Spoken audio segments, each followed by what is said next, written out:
Okay, well, I've been in the US market for just about 3 years now, and I've had a lot of interesting experience globally from around the world.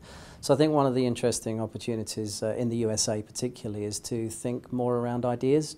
I think there's a lot of that territory that's covered with creative agencies out here, obviously, but I'm looking to create a Maxus here that's very much more centered around the idea rather than just the media. So we like to talk of ourselves as the agency designed around the idea, not just the media accordingly, because I think there's a brilliant opportunity for us to deliver a slightly more idea-centric, creatively driven output from ourselves, as opposed to it being just about data and technology. Now, those ideas can be data-led, they could be technology-led, they can also be sort of creatively led. So we're looking to deliver a balance of all those things.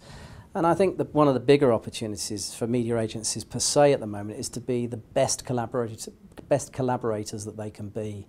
I think there's a bit of a legacy in the USA particularly sometimes of it being sort of a poor fracture from when media came away from creative agencies.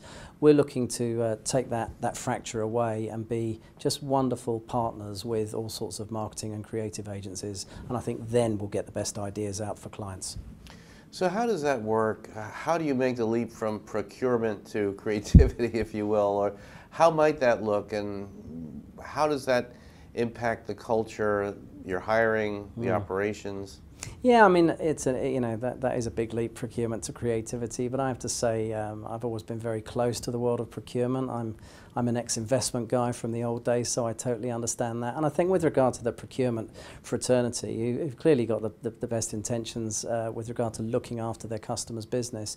It's about getting on board with them, it's about hearing them, it's about helping to educate them in the market these days. So we always like to keep pretty close and have a very close dialogue with procurement. I mean, I probably spend as much of my time talking to procurement within a client organisation as I do to the marketing teams, for example. So we hold that as a very important tenet of how we do business.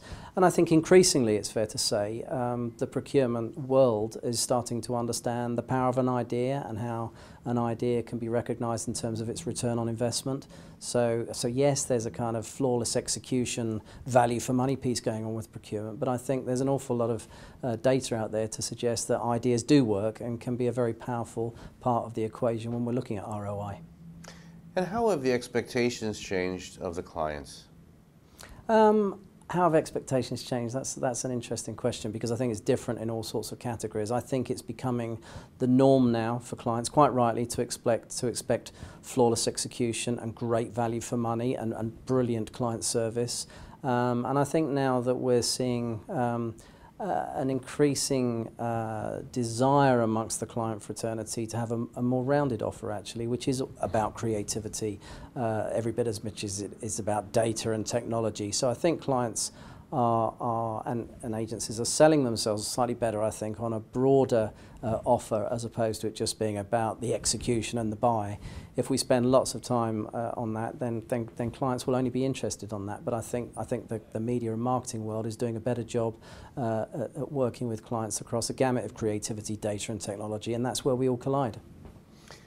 And when you look at their expectations for ROI and sort of the expectations you look for ROI through vendors, through digital platforms that you're employing, where is the value chain, and where is attribution modeling now? And is it, because it's not just buying the demographics and seeing brand lift, is it? It's the whole notion of value has changed, has it? Yeah, it's certainly changed, and I think that's exactly what data and the technology that drives that data to us and through us is affording us the opportunity to do. So I think with more data, there are more ways to see through more clearly to ROI, and I think it's incumbent upon a media agency's responsibility to work with its clients, its customers, to ensure that we're testing and learning every day. We have a sort of 70-30, 70-20-10 rule, really, which is about making sure that we do the day-to-day stuff great. We stretch into associative areas in a smart way, but we are using, crudely, 10% of our effort, or maybe our dollars, in order to explore new stuff. And unless clients and we are testing and challenging ourselves to learn in a different way, and attribution is obviously part of that, then we're not going to move the business on in any regard. And I think back to attribution more specifically, I think in the world of the DMP that we're increasingly living within, I mean, a lot of years gone by now, a DMP was all about how we execute. For us certainly, and with the power that we have within Group M, data marketing platforms and associated technologies are all about how we can think and plan better. So I think as long as we're using these technologies to ensure that we're thinking smarter as well as executing faster and smarter, then we'll end up in a different and better place. And finally, Steve, what gets you excited in terms of a media platform maybe that's emerging or that you'd like to see emerge, or the transition of an existing media platform? What's sort of exciting now? I guess the world is increasingly, in the world of media, is about content. Lots of other things too, but content and how data weaves into that is very clear and becoming clearer.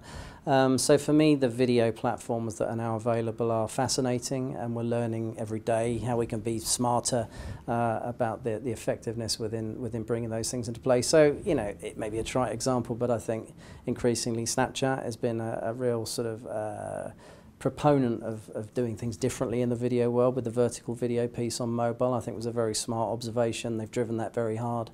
We've certainly done some interesting stuff with NBC on that front, so we're in some regards pioneering in some of that stuff. So I think Snapchat would epitomise the sort of media vendor play that blends in video and also sort of hardcore ROI amongst the piece as well. So Snapchat would be an example, I think, of one of the leading edge technology vendors out there that are getting us jazzed.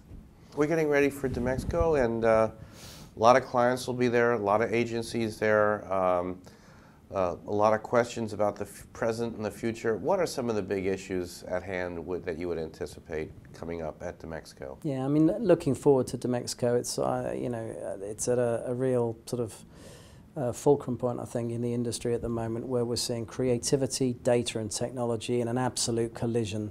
So I think fundamentally clients are looking for thought leadership in this area, because every day is new. And I just think that's such a fabulous forum where we see senior clients, senior technology data vendors and people that are into creativity are going there in order to have a valuable conversation. So I see it being all about the brutal collision of creativity, data and technology.